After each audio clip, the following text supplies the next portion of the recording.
Hi, everybody. How are you? Jason ran off before we could say thank you for that great introduction. He's right there. He's just standing right behind you. Thank you, Jason. He's not far. Of course, I was explaining to Kwame that he is one of the chefs of Chicago. So, first of all, we need to tell you happy birthday. Thank you. Thank you. You just turned 30. You're feeling like a really old man now, right? Yeah, I don't want to offend anybody, but yes, I feel old. Absolutely. I'm also wearing this jacket because I'm actually cold. It's not for fashion. I just came off the plane, and it's colder than it is in Washington. This probably isn't cold to you all at all. Oh, this is nothing, baby. But shivering. Wait till January. We had snow on Halloween. Okay, so I know that the audience is familiar with you and your backstory, so I kind of want to skip over the basics and delve a little deeper. If you haven't purchased this book, you must purchase the book today. You have to have tabs on it too, if you See, this way, there's little, I really read the book. When I was thinking about Kwame's life, I'm sure age always comes up pretty much in every interview. But when I was reading and thinking about your life, I realized that you have packed about 90 years worth of living into 30 years. And there's always this question of, have you paid your dues? That has come up time and time again in your life and your growth and your success. What do you think about that question? I think it's relative, paying your dues. Who are you paying these dues to? That's something that I think about, because your life is your own. So you shouldn't be living it for anyone else. If you feel you're ready to do something, you do it. And if you fail, you get back up.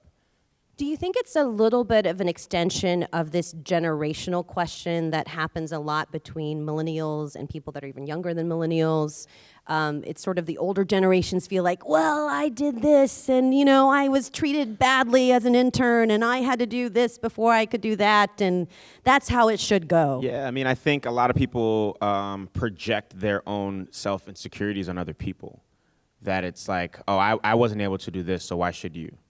I had to go through hardships, so why should you? If you went through that, that's cool, but that's not my life, and I don't provide for you. You don't know my story unless you bought the book. But seriously, if you think about when someone is usually saying that, it's not coming from a place of good intention. It's coming from a place of insecurity. And you need to really be careful about what you're absorbing from what other people are saying. But you are one of these people that I think can see outside of the system. I think your ability to say, I'm going to buck the system, and I'm going to do it my way. Because we live in the Matrix. Oh my, that's exactly what I was going to say. How did you know I was going there? I downloaded it before I came here. We are connected. I was going to say you're like the Matrix. Yeah, we live in the Matrix. But where did you get that inside of you? Where did that confidence come from? I think confidence is just being brave about your insecurities sometimes. I think there's no person in there that's ultimately confident that doesn't have any inkling of self-doubt, in the back of their head. But you have to become brave in those moments. I think me navigating between so many different worlds as a child, it showed me what life is. And when I say the Matrix, it's like it kind of is the Matrix because we live in this microcosm of what life seems to be. But there's so many people in this world that will never be able to live the lives that we live. Everybody in here is very fortunate. There's a large population of this world that doesn't have water in their mugs and controlled temperature. So it's like, if we're in this, we need to take every single opportunity and push through. And that's just the way that I look at life in general. I think what's and I'm speaking for the audience here as well, it's so compelling about your story is that you are a self-made person, that you are a person that has faced a lot of obstacles and challenges in every step of the way, and yet you've always come back. When we were talking about paying your dues, I feel like you were paying your dues from a very early age as a child, with a very complicated family relationship that you just mentioned. In the book, you say there were many different versions of Kwame. There was Kwame of his father's house, Kwame of his mother's kitchen. And can you talk a bit about that relationship and the dichotomy there? My mom? Yeah, and also Yeah. with your With my father father as well. Yeah, so, who are the different Kwames? I think there's so many different Kwames. There's so many different situations that pull out different parts of us, you know, and I think you have to pretty much learn yourself in order to be able to adapt to different situations. But, you know, my father, I grew up in an abusive household, verbally and physically. My mother separated from that, but my father was very stable. You know, he had the means to provide, but, you know, I had to choose as a child, you know, security and depression or poverty and support. So I chose poverty and support, you know, but I still had to go and visit my father. So the two different phases were a very confident young kid that my mom was extremely supportive, and she was a hustler in every sense of the word. You know, she started a catering company out of the house so she can provide for us. Now, illegally, she made me her first employee. Child labor. I was 5 years old, but you know. What were you doing at 5 years old? I was measuring out recipes, Really? peeling shrimp, That is stirring advanced. roux. Yeah. It was advanced, and it was free labor, so for her, it was great. But, you know, but seriously, it was like I had this mom that empowered me, you know, and I had a father that, even though I don't think it was with malintent, it was just this very abrasive, perfectionist viewpoint that doesn't really work well with a toddler. So You describe your dad as a sadistic man who could barely contain his rage at the world, and he was an architect by profession, a career built on predictability and straight lines on the assumption that every angle aligns just right. trying to figure out the right words to describe him. But Well, I mean, that's it, pretty eloquent. Why was he so angry? I don't know. I have no idea. You know, I don't think there's a book on being a parent, you know, so I'm not really gonna say. Yeah. I don't know. I don't know what it's like to be in those shoes of providing and dealing with a child. So there's definitely outside variables that I'm not privy to, you know, but those aren't things that I should be worried about as a adolescent. And do you and your father talk now? We don't talk now. So I was No. wondering if, I mean, you're pretty close to perfect when it comes to being a successful son. I think you're lining up just right now.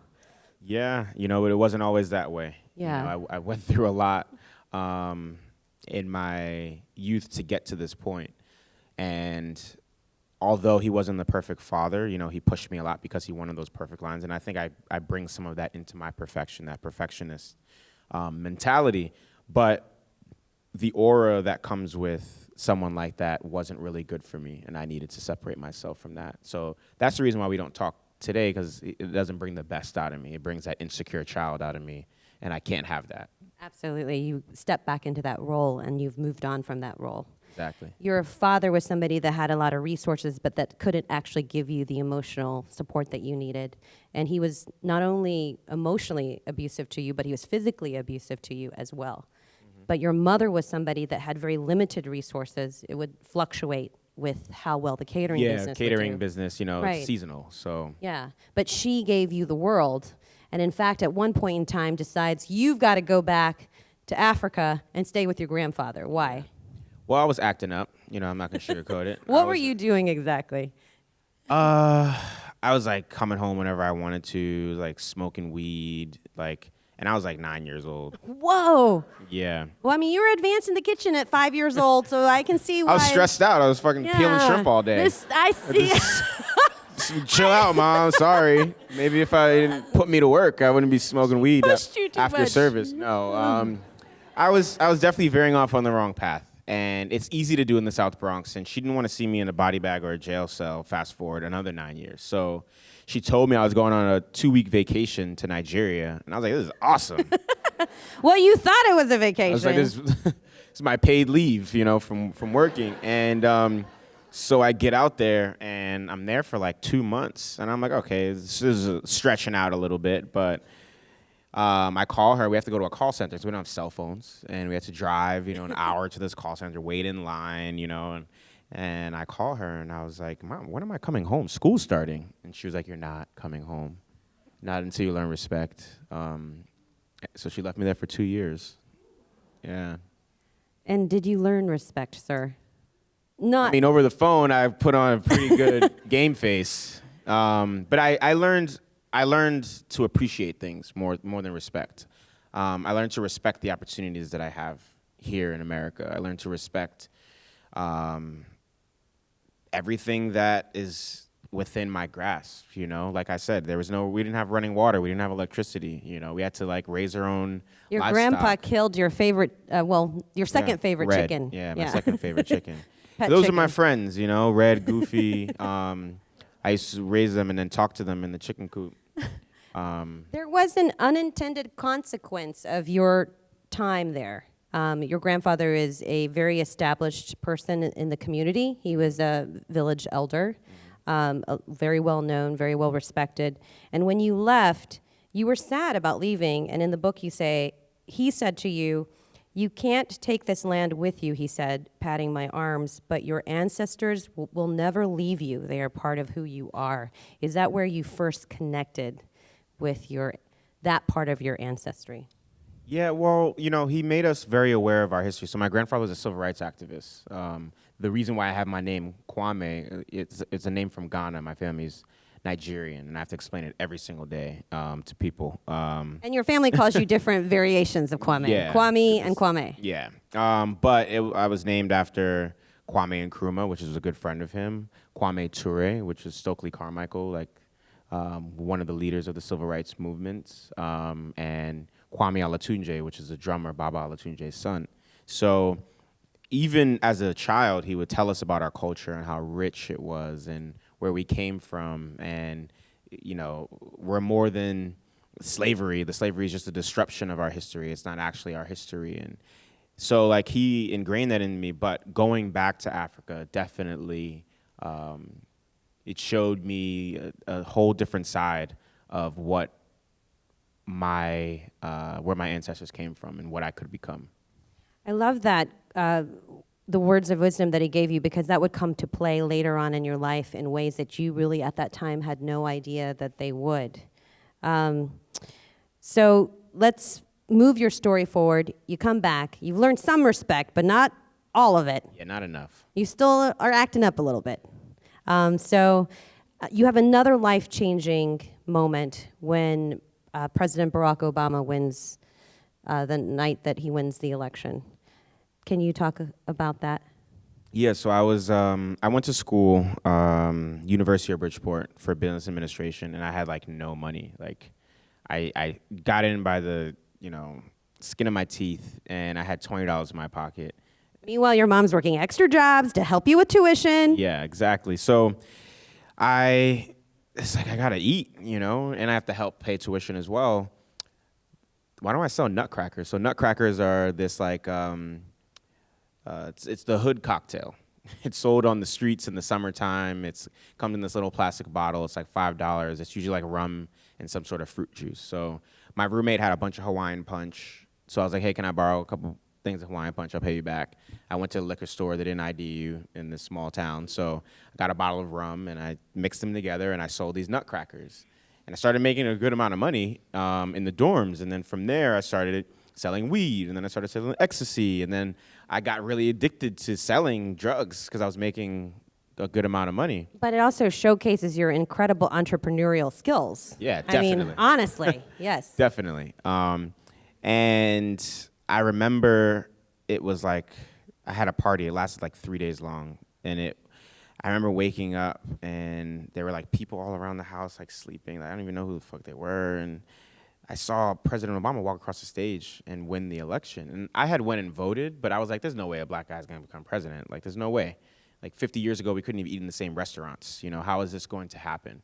And when I saw that, I was like, what am I doing with my life? Like, I have the opportunity to become president of the United States, and I'm selling like ecstasy to privileged kids. Like, I can be doing so much more. So I made chicken curry. It was like something that I always liked to cook, and my grandfather is from Trinidad, my other grandfather, and I made chicken curry and flushed all my drugs down the toilet, gave away whatever I had left, and bought a one-way ticket to Louisiana. And that's where your mom had moved, and so you just needed a fresh start. I needed to just get away from everything, and I needed to reset. Through her connections, you then find yourself eventually working on the Deepwater Horizon cleanup ship. Wow, you really wanted a life change, because working on a ship of how many crewmen that are all guys? 35 pirates, pretty much. Yeah. Cleaning up this oil. I mean, were you worried for your safety? Well, here's the thing. I moved to Louisiana and I was making $20 like a day waiting tables, and I was working as a dishwasher. You were in Baton Rouge at the time. I was in Baton Rouge, and there was a temp worker that would come like every 3 weeks, and I was like, how do you come every 3 weeks? What do you do? He was like, oh, I work on the Deepwater Horizon oil spill. I was like, that oil spill? Like, what do you mean you work there? He was like, yeah, they take us to the middle of the Gulf of Mexico. Via helicopter. Like, we cook for these pirates, essentially, and we make $1,900 a week, and we get to create. I was like, wait. How much did you make a week? He was like, $1,900 a week. I was like, all right, sign me up. Send me an application. He's like, you need experience. I got plenty of experience. Just send me that. So, I mean, I went from making $4,000 a week to $20 a night serving tables. So I was like, okay, this is cool. This reset button is cool, but like I want to start making some money again. And I took the job, not knowing what I was getting myself into, but really just chasing that. And my mom, I remember she drove me down. It was like to the tip of Louisiana, home in Louisiana, and was like, this is going to make or break you as a chef. Like, I know you don't know if you want to be a chef or not, but you're not going to have any recipes. These people, all they're going to have to do is work and eat on this boat. And if you don't cook good food, you're probably never going to cook again, because they're going to let you know how shitty your food is. And I went on there, and I remember the first day, the chef of the boat asked me if I could read.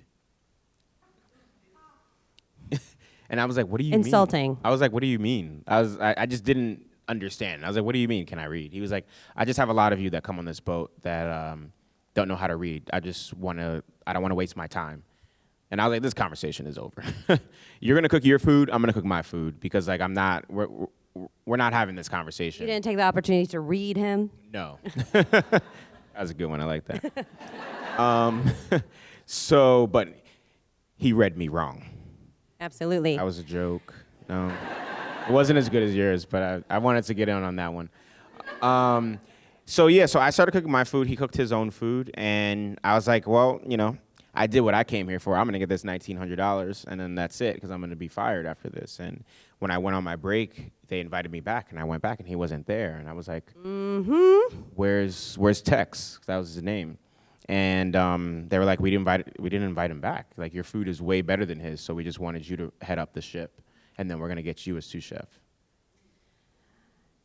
You have to buy the book. Did we say that? Because there's a lot more about the Deepwater Horizon Tex. cleanup crew. Yeah. At the end of that experience, we can only imagine how harrowing it must have been to personally have to deal with yourself, because you're just there by yourself. Yeah. You don't have that much to do. There's no TV, there's no phone, there's no internet. That's not happening. Yeah. So, but you said at the end of that experience, you had to confront your own biases. What did you mean by that? So when I got on that boat, I was the only person of color besides the engineer that I really never saw. And I was afraid. They were like these older Caucasian men on the boat that looked like they were from the back country of Louisiana, like missing teeth. I was like, this is fucked up. Like, I don't know what's gonna happen to me. Get Out didn't even come then, so I didn't know what to expect. You didn't even know to be scared. My imagination was like, what's gonna happen to me on this boat? But when I cooked the food, they were from back Louisiana, and the only recipes that I remember were my mom's recipes, which are, our family's from Ville Platte, Louisiana. There was etouffee and achafalaya and gumbo and red beans and rice and jumbo and things like that. And I cooked it, and they were just like, this is like better than my mom's version, and when they were eating in the galley, like, it was silence. All you heard was like clanking of the forks and knives. And we bonded over food. And my biases, when I came in on, they were just like people that I grew up with at the end of the day. That showcases the power of food. Yeah. Yeah, being able to bridge. Beautiful. Yeah. So you leave the ship and you decide, okay, this is what I'm going to do. You go to school, and then you find yourself cooking in the top restaurants in the world. And then all of a sudden, the words that your grandfather told you and the obstacles of ancestral, generational trauma and the hierarchy of the way that the brigade system of kitchens, all of that came to a head for you. Was it intimidating when you first started, or was your confidence shaken at all?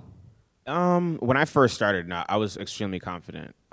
It was shaken very quickly, though. And, when you go to these restaurants, normally the people that go to these restaurants, they were the best in all the kitchens that they worked in, right? And then you get to these restaurants, and everyone is the best. It's like going to Harvard or something. Like, you were top of your class, and then there's 30, top of your class in all of your classes. So, like, it was very challenging. It was very challenging to come in and kind of like be on the bottom of this fraternity almost.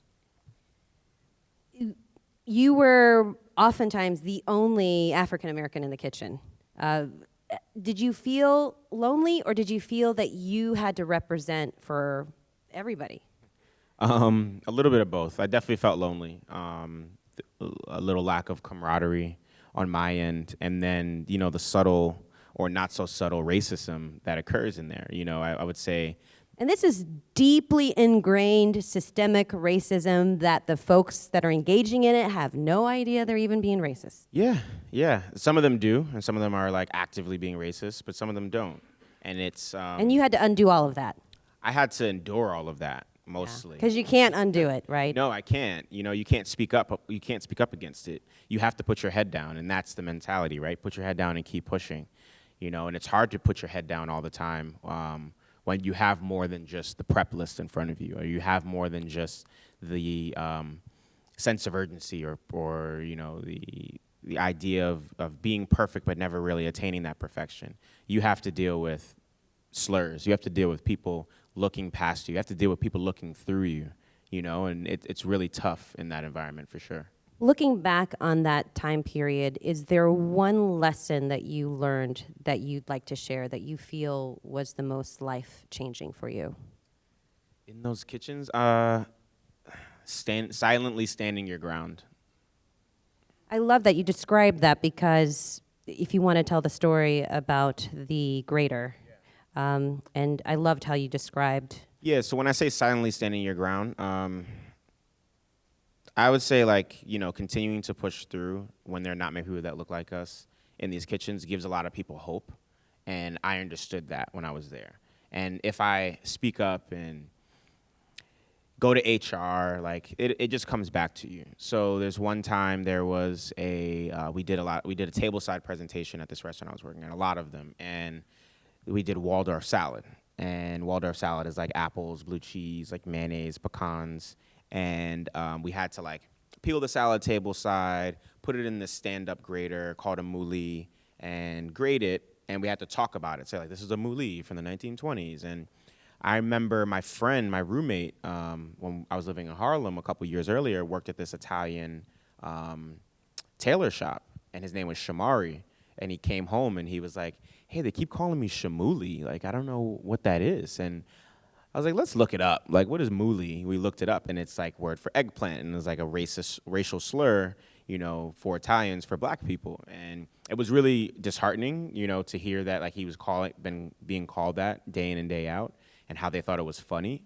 So I was like, okay, well, this restaurant's all about hospitality. Let me talk to the chef. And also that takes a lot of courage to bring something up that is not prep related or something, right? So pull on the side, I'm like, hey, I don't know if you all know this, but I know you all are about hospitality here, and you don't want to offend people, but a mouli is a derogatory word for a black person in Italy.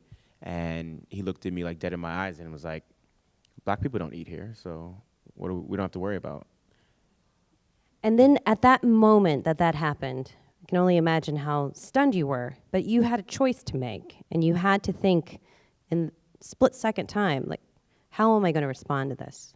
Yeah, a smirk came on the corner of his mouth, kind of like he was joking. And the only thing I could do was I had a straight face and I looked at him in his eyes and he knew that I was not, there was no solidarity between us. This wasn't like a joke that I'm in on.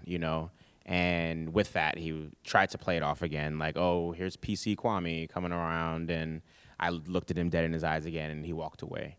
They didn't change the name at all. They kept doing it. And it was like a realization that I'm not a part of this club. Was there a realization too for you that here everyone's striving? They want to achieve what this restaurant has achieved and what 3-star Michelin restaurants have achieved. And we're not saying that all 3-star Michelin restaurants are this way. But was there a reckoning inside of you that maybe this isn't what you... No, I mean, the only reckoning was my best friend. So I went to school with this gentleman, and we had aspirations of opening a restaurant one day together. So I got in at this restaurant, and I brought him along with me. I got him a job interview, and we were like, you're going to work in the dining room, and I'm going to work in the kitchen. Then we're going to take over the world. We're going to go and open up our own restaurant. This was after your Top Chef stint? This is before Oh, before, everything. okay. Yeah, this is still at the same restaurant. Okay. And I get in there, I'm doing really well. The chef is taking notice. Then that chef leaves and another chef comes in, and that's the chef that said, black people don't eat here anyway. We have to worry about that. So I keep getting passed over on like promotions, and he's fast track. He's going through it. He ends up on the pass, like right before he become a manager. He's expediting the whole restaurant, and he's standing next to the chef the whole time. That chef doesn't know that we're roommates. He doesn't know that we're friends. He doesn't know that we, came up together and everything. And I remember telling my friend, like, hey, man, I got this opportunity to go around the country and do pop-ups, and I really want to do that, but I can't leave this restaurant. Like, this restaurant, this is it. This is our dream. And he was like, this dream isn't going to happen for you. And I was like, what are you talking about? He was like, I'm not even going to repeat the things that he says about you in the past, but you just need to know that you need to leave here because it's not going to work out for you. And that was a realization that I had. And luckily, I had someone that was an ally. He was white as they come, but he was my boy, and he was an ally at the time. And he told me that I needed to leave here to continue chasing my dreams. And you listened, and that's when you did the Dinner Lab series. Yes.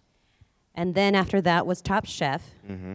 And then we've got to talk a little bit about, you had this much lauded restaurant. It was written about. People were saying it was going to be the best opening ever.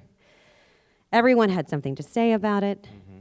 And then it closed after a short time. Yeah, 3 months. It was more of a pop-up, that was my plan. A very expensive pop-up. Yes. I mean, it was several million. $2 million pop-up. A $2 million pop-up. Yeah. After that much scrutiny and being under the microscope, how did you recover from that? Well, I'd say it's a multitude of reasons. I had people around me that believed in me more than I believed in myself. People that were with me when I started my catering company, when I was 20 years old, that were still there. People that saw me before I was on Top Chef, just really like pushing to be the best. And they really motivated me to continue going.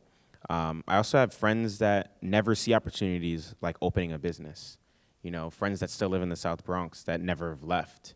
So for me, I was just like, I didn't hurt anybody. I opened a business. It didn't work out. So why should I stop going? And I've never really told anybody about this, but I opened a restaurant a month later. I just wanted to cook again, though.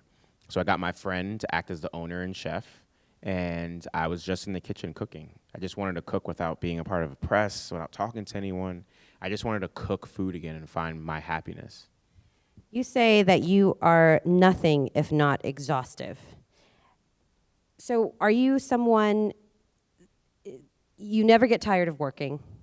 You're going to put your whole heart and soul into it. But are you somebody that overthinks things? Definitely. So I guess what I find fascinating about this is usually when someone experiences a blow, they're down for a bit. And it was like you got right back up. What about you made you get back up? Like, where does this come from? Like, we want to know because we want a little piece of it. Like I said, it's situational for me. I have friends that aren't alive anymore that didn't make it, that didn't have an opportunity, or their opportunity You was. do dedicate the book to one of your dear friends. Yeah, like his opportunity was taken from him.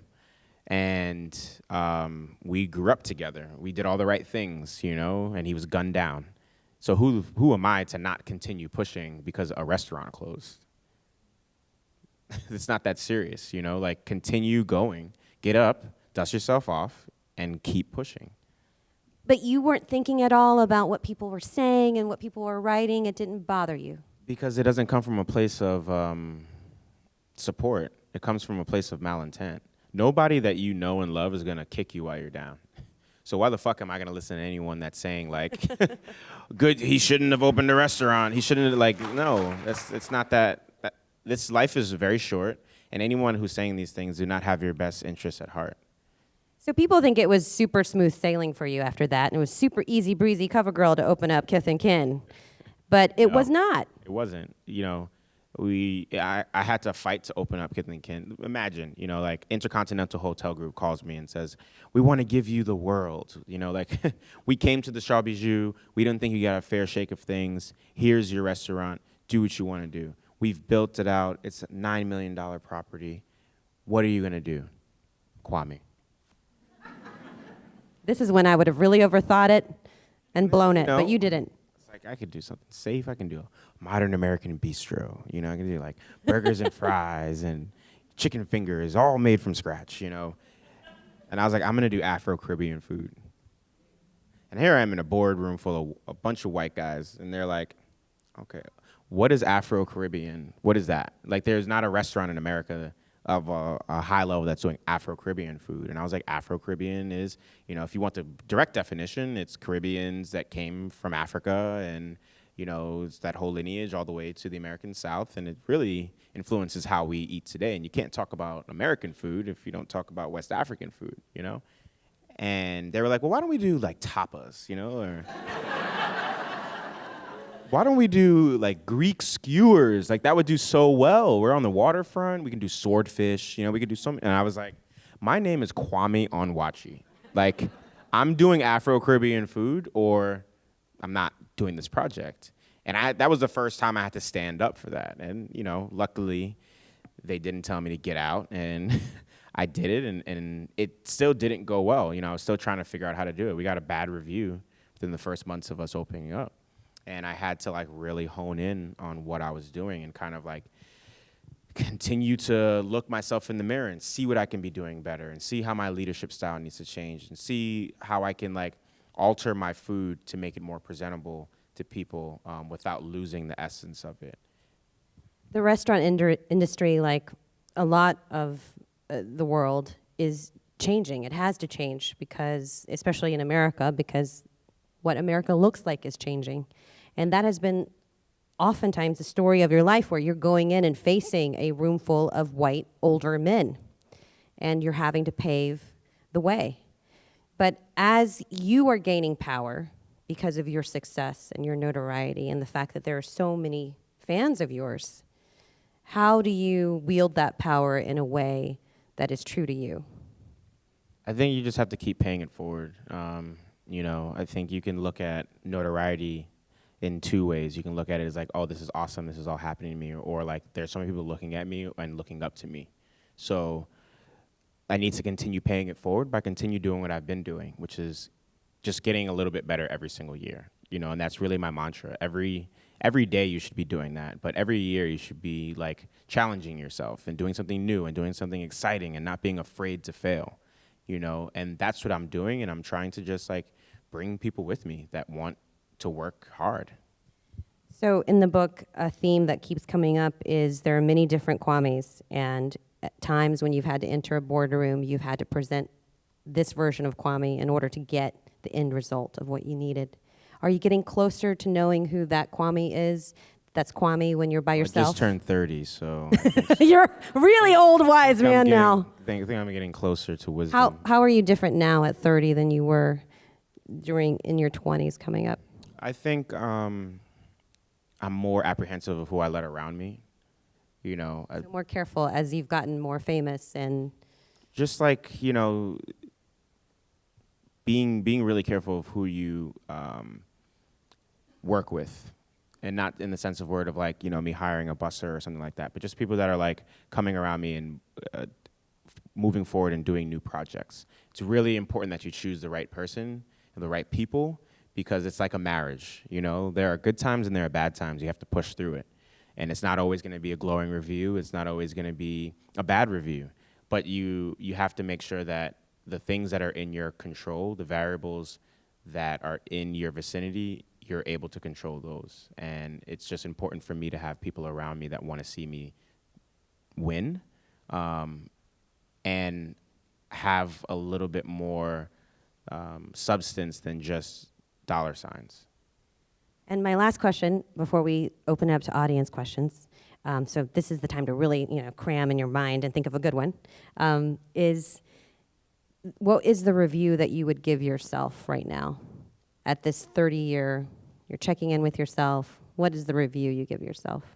Just be happy. That's it. You know, I wouldn't even call it a review. It would be more of like, do things that make you happy, because this life is so short that it's like time to start living life for yourself. Thank you. Thank you. Don't forget, Kwame is going to be signing this book, and there's books to be purchased as well that he will then sign. So you definitely want to buy a book, because this was only just skimmed the surface of everything, and this book is so incredibly good. So we'll take some audience questions now. I can't. Oh, now I can see her adjusting. Hi, you look so nice. Please raise your hands, speak into the microphones we give you, and make sure that it is a question. I got your first question right over here. I just want to say. I know. How did you get onto Top Chef? So I did Dinner Lab. It's this supper club that they have outposts in all major cities. They have one in Chicago as well. They've since closed, but they took chefs all around the country and did pop-ups with them. And at the end, the guests would rate them, the chefs, from 1 to 10 on taste, creativity. Would they pay for this meal again? If they would, then how much would they actually pay? And it was like brutally honest. And I did really well on my first dinner, so I got invited on the tour. And through that tour, I got a lot of national press. So Top Chef caught wind of me through that, and they called me and asked me if I wanted to come on the show. And there was a time that a Top Chef producer had one of your meals before, and she said, America's not ready for Afro-Caribbean food. Well, no. It was another network. Oh, gotcha. But Okay. they said America was not ready for a black chef cooking refined food. Oh. I hadn't even started cooking Afro-Caribbean food. Oh, that's even way worse. Okay. Whew. All right, next question. We've got our next question over here, House Left. What would be your take-home lessons from that first restaurant on 9th Street in Rhode Island?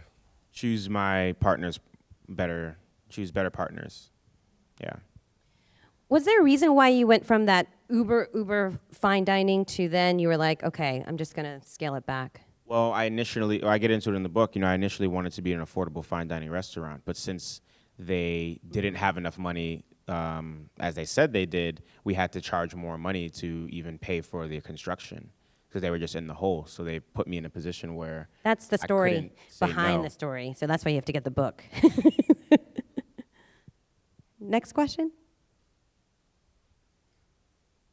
We got a question here in the center. We're going to slowly make our way there. While we're getting the mic to her, list off some of your vices. I wanted to ask you that because I do talk know about that that. you have you love to look nice. So you say you like, obviously very fashionable. What do you spend the most money on for fashion? Probably shoes. How many shoes do you have?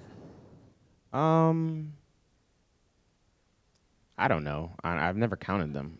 Like it's like a whole closet? You have a shoe? I have a couple of pairs of shoes. What are some of your other vices? Whiskey. Harry Potter. Oh, which house are you a member What of? do you think I am? Oh, don't ask me that. Gryffindor? Hell yeah. I got it right! Think about it. I got it right! Yeah, I'm a Gryffindor. Let's Okay, get to the question. next question. How do you make sure that the partners you choose really have the financial wherewithal to help you? So now I vet them intensely, you know, and it's more about it's more than the financial wherewithal. It's also the intentions within. So I have so many conversations with potential investors before I even think about taking money from them. And then if their check clears also, that's a good sign. Do we have another question? All right, right here in the middle. Hi. I'd love to hear more about the actual process of writing the book and if you found it challenging or easy to do. It was challenging. I had a co-writer, so it was a lot of talking to them for me. You know, it was like a year of them even trying to really find my voice. So what you do is it's like, start from the beginning. How did we get here? And we talk through my whole life, essentially, and you omit the boring parts and condense it. And you can't fit everything in there, unfortunately, but that's pretty much the process. And then I'll write something, I'll send it in, and he would write it back to me, and I would revise it, be like, this doesn't sound like me, or this is great, and we just keep going back and forth from there. How long did it take you? It took 2 years. Another question? The reason why she's laughing is because the restaurant closed in the middle of it. So it was supposed to be this Cinderella story. It was called Chasing Happiness, and the restaurant closed. And I was like, shit, what am I going to do? And the editor was like, Kwame, I'm so sorry, but this is going to make a great book. And it really did. So We got your next question right here. I know there's a white boys club mentality, as you've discussed in kitchens around the country, but is there also a boys club mentality? Because even before #MeToo, I remember reading articles about the way that women were mistreated in kitchens and discriminated against and harassed and so forth. And so I'm wondering if you've also seen that kind of behavior present in where you've worked. Absolutely. It's a boys club, without a doubt.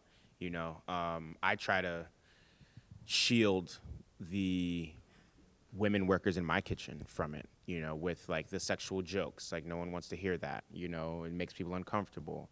Also, the LGBT community is kind of they say the kitchens are for all, but it's not. And we have a lot of work to do, myself included, to make it an environment for all. You have been very purposeful about the standards that you set in the kitchen. And you say that sometimes even for you, you'll feel yourself slipping into that old guard methodology. But then what do you say to yourself?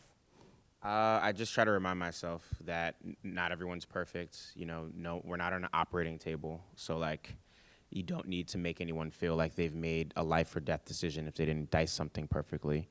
And to try to lead with kindness and be professional at all times. You know, I held a staff meeting, an all restaurant meeting, so it was 2 days ago, because someone wrote on a bulletin reminding, it was on daylight savings times, set your clocks back or forward, whatever. And someone wrote on it, iPhones set themselves immediately, duh. And I was just like, this is the reason why people don't respect our industry. This is unprofessional. If you don't want to fucking be here, then leave. If you don't want to act like you're an adult, then leave. But you need to care just as much about this poster and what's writing on it as you sear a steak, as you put a towel on your station, and how you talk to each other in this restaurant. So it's really, really important that we lead the charge, because people don't respect our industry like a profession, and it's because we don't respect it as a profession when we're inside of it. Do we have another Great. question? We have a next question here. Could you comment on the perceived inequity between the income of individuals in restaurants, in the house, in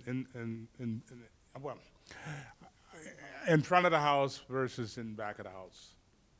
There's been a lot of discussion about that here, especially in Chicago, because there have been issues with sharing tips and whether that can be shared with the back of house, whether that can't be, and just trying to figure out a way to make that more equal. It's tough because it's so ingrained in our industry, the hospitality industry. If you do a good job, you get a tip, and who should be getting that tip, because people remember how they feel when they leave a restaurant mostly. So it's really hard. I don't really believe that, a server should be walking away with, $300 a night while a cook is working 16 hours a day and walking away with $150. It's hard to find cooks right now. And it's really hard to find cooks, exactly. So it's something that, I think the industry is really thinking about, but I don't think it's as easy as I don't have the answers to just say, like, this is how it should be, because I'm still trying to figure that out in my own restaurants. Got another question up front, I think, and all the way in the back, too. So, third row and then the very back tippy top row. All right. Bringing the mic down over here. Thank you for your presentation today. It's been fascinating.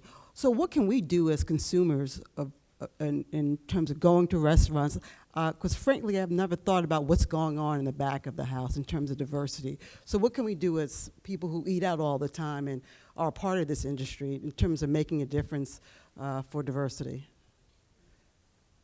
I think there's something that you can do, which is like seek out diverse restaurants, and try to frequent, African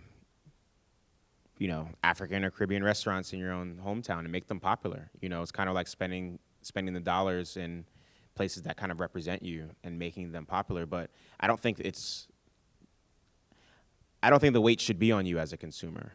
I think it's on us. I think it's on the editors. Like, we need a more diverse editorial staff whether it's in magazines or newspapers. We need more food critics of color that are going to seek out these restaurants and really put them on the map. And until that happens, then things won't change. I do have to give a quick plug, though. We have two chefs in the house tonight. We have Eric Williams of Virtue Restaurant in Hyde Park and Jason Hamill of Lula, and these two are very much on the forefront of making sure that the entire front of house and back of house is diverse, giving back to the community, and you can always know that if you're spending money with them, that it's a good place to spend money. So we have another. Oh, we got one in the middle and in the back. We have time for one more question. Oh, no. Was A or B, you're the one you chose first? Okay. All right. Here you go, friend. With the amount of African-American millionaires in the country, what are your thoughts on them showing support for people like you who are coming up through the ranks and wanting to do what you have accomplished? Do you feel that there's any accountability, or is there a movement to make them more aware of, since they are in the position financially to help, should they, and just want to know what your thoughts are on that. I think it would be nice, but I don't think anyone owes anyone anything. People have to work for stuff. So it would be nice to see more black investment, but the restaurant industry is tough. So I think it's a struggle to find investors, period, and then to kind of narrow down who you're taking money from is also incredibly difficult. But it would be nice to see more, black millionaires invest, but I think it would just be nice to see more black millionaires, period. Yes. Let's give a big round of applause to Kwame Onwuachi. You have honored us with your presence today. You are prolific, and we can't wait to see how more of your life unfolds. Thank you. Thank you. Be sure to go buy his book. He'll be signing the book as well.